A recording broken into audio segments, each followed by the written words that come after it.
반갑습니다. 백두대간 인문기행 낙동정맥의 범 호랑이 편입니다. 대인 호변 군자 포변 소인 형면. 대인은 호랑이처럼 변하고 군자는 포범처럼 하고 소인은 얼굴만 바꾼다는 주역에 나오는 문장을 제가 읽었습니다. 기원전 2457년 상원갑자 10월 3일 하늘은 높고 화창했습니다. 환인천지의 윤호를 받은 환웅천왕이 풍백, 바람신, 우사, 운신, 구름신, 삼신과 삼천관리를 대담하고 삼위, 태백, 백두산 가장 밝은 산 높은 곳 제일 큰 나무 신단수 아래 강림하여 하늘에 제사를 지낸다는 소문에 한반도 최첨단 사람들도 13정맥을 타고 백두대간을 따라 신단수 아래 구름같이 모여들었습니다. 전국에서 13정맥을 타고 모여든 군장, 부족장들은 비록 진성의 가죽이나 초이를 입었지만은 다들 부동타지 않게 밤새도록 목욕 재개하고 머리를 참하게 빗었습니다. 삼삼오 짝을 지은 사람들은 경건한 마음으로 신단수 아래 자리를 잡았고 신단수 나무 가지에는 하늘에서 따라 내려온 삼조고가 빽빽하게 자리를 잡고 있었습니다. 곰, 호랑이, 까치, 늑대 같은 짐승들도 먼 발치에서 이 모습을 지켜보며 마냥 부러워했습니다. 10월 3일 오시가 되자 하얀 두루마기에 백간을 선 아홉척 환웅천왕은 천부인 세계를 가지고 사람들 앞에 섰습니다. 허리에 동금을 차고 가슴에 청동거울을 달았습니다. 유난히 청동거울이 햇빛을 받아 빛났고 사람들은 모두 눈이 부셨습니다. 환웅천왕이 손을 들고 하늘을 향하여 8개의 방울이 달린 팔주령을 방울을 흔들자 머리에 복두를 쓰고 허리에 관대를 두른 풍백이 쑥을 태워 연기를 내며 작기를 쫓았습니다. 운사, 우사 대신들과 하늘에서 따라 내려와 흰옷을 입고 머리에 모시두근을 쓴 삼천 관리들은 모두 합장하여 예를 갖추었고 머리를 조아렸습니다. 신단수 아래 모인 전국의 군장 부족자들은 머리를 푸고 짐승의 가죽이나 조이를 걸쳤지만 하늘에서 내려온 삼천 관리들처럼 모두 두 손을 모으고 엉거주춤 따라하기 시작했습니다. 환웅천왕은 팔주렁을 흔들며 고했습니다. 그 소리는 우렁찼고 천지를 진동하는 사자유호였습니다. 환웅천왕 둘러보니 삼액태백 신단수라. 신씨알이 자리잡아 풍우은사대동하고 삼천관리 조아리니 사람들이 모여들고 환웅천왕 구보 살펴 홍기인간 제세이와 인간 만물 여기마이여 천년만년 살고지고. 백간을 선 환웅천왕이 소매자락을 휘날리며 팔주령을 흔들자 가슴에 단천동 겨울은 햇볕을 받아 더욱 빛났습니다. 복두를 선 풍백운사 운사 대신들이 앞으로 나와 업을 하고 술을 올린 후 팔 벌려 합장하고 땅바닥에 머리를 조아렸습니다. 모시두근을 선 삼천관리들은 모두 크게 합장하고 땅바닥에 엎드려 3번 9번 절을 했습니다. 눈치 빠른 사람들은 얼른 두 손을 모으고 엉거주춤 9번 절을 따라하며 각자의 방법으로 연신 비손하며 소원이나 부족의 안녕을 빌었습니다.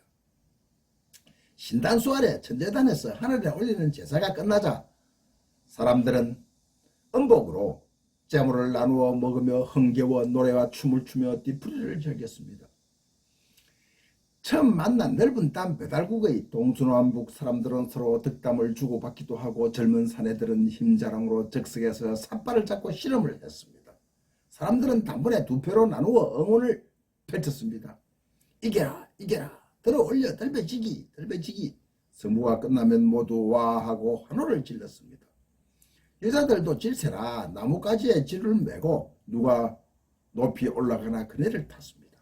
이 모습을 흐뭇한 표정으로 지켜본 환웅천왕이 아버지 환인의 뜻을 받들어 홍익인간 제세위하로 사람들을 다스리자 하늘의 광명이 비친 신시 배달국은 점점 질서를 잡아나갔습니다. 그날이 2450년 상원 갑자 10월 3일 우리는 이때를 개천절이라고 부릅니다.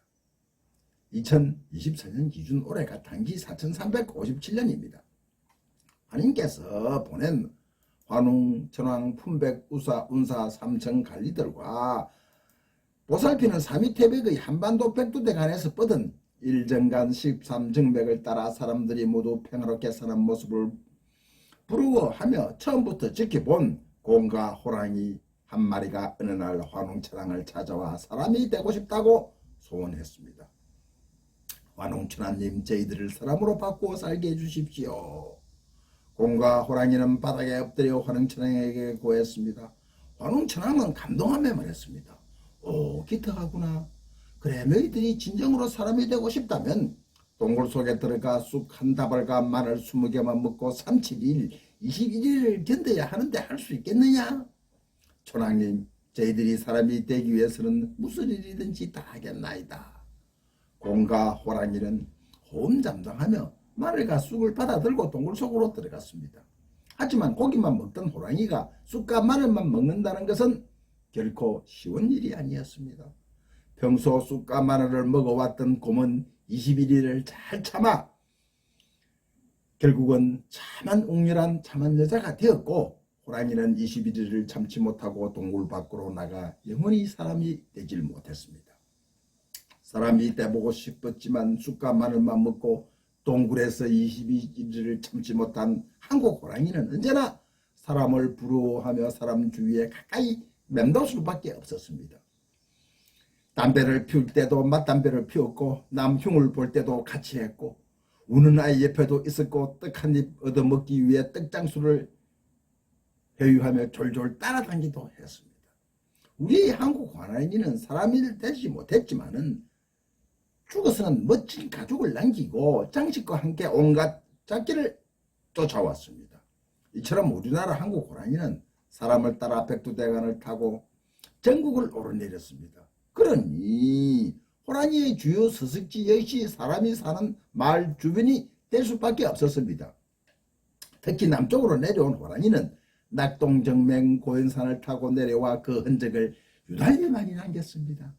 선사시대 유적인 은양 방구대 안각하에는 고래 다음으로 많은 22마리의 호랑이 그림이 그려져 있고 경주 석장도 금장대바에도 호랑이 그림이 있습니다. 낙동정맥 금정산을 타고 더 남쪽으로 내려와 부산 범내골 범일동 호계천에는 일제강점기 때까지 호랑이가 내려와 물도 마시고 멱도 감는 것을 목격한 사람이 얼마 전까지는 여럿 있었습니다. 신라 진덕유학 때 금오산에서 진골들이 모여 화백회를 하는데 벼랑간 큰 호랑이가 나타나 사람들은 놀라 모두 달아났으나 알천공은 호랑이를 맨주로 때려잡았다고 합니다. 알천공의 힘이 가장 장사라 수석으로 추대를 받았지만 김유신의 근류에 따라 알천공은 왕의 자리를 김춘추에게 양보하고 맙니다. 김춘추는 삼국 통일의 발판을 마련했습니다. 이처럼 호랑이는 우리와 선사시대부터 백두대간을 타고 역사를 같이 했고 오랜 관계를 맺어왔던 것을 알 수 있습니다. 일제강점기 사냥에 의하여 1921년 경주 대덕산 마지막 호랑이까지 중국은 용, 인도는 코끼리, 이집트는 사자, 로마는 이리처럼 우리나라에서는 신성한 동물을 호랑이라고 여겼습니다. 산이 국대의 70%를 차지하고 있는 지형적 조건과 환웅, 당군 조상들이 산으로 들어가 돌 산신 즉 산신령이 되어 산증 군자인 호랑이를 타고 다녔다고 여기기 때문입니다. 그러니 호랑이는 우리 조상들과 친숙한 동물이 될 수밖에 없었습니다. 하지만 쑥과 마늘만 먹고 살 수 없었던 호랑이는 우리에게 호환이라는 무서운 공포의 대상이 되기도 했습니다. 호랑이의 이동은 산을 따라 움직였지만 서식은 주로 마을 주변에 머물러 사람들에게 호환이란 공포를 주었습니다. 산간 지방에서는 밤이면 창문에 호발을 설치하고 호환을 당한 사람을 화장해 호식총이라는 돌무덤을 쌓고 위에 떡수리를 덮어두기도 했습니다. 이처럼 우리가 가지는 호랑이에 대한 인식은 이중 감정으로 토대 위에 형성되어 있었습니다.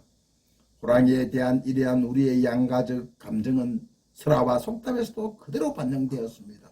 즉 설화에서는 나라를 지켜주는 수호신, 효를 실천할 수 있게 해주는 수호자, 우선과 교훈을 주는 친숙한 대상으로 나타나지만 불효자 탄간호리에게는 벌을 주는 권성지각의 상징이기도 했습니다.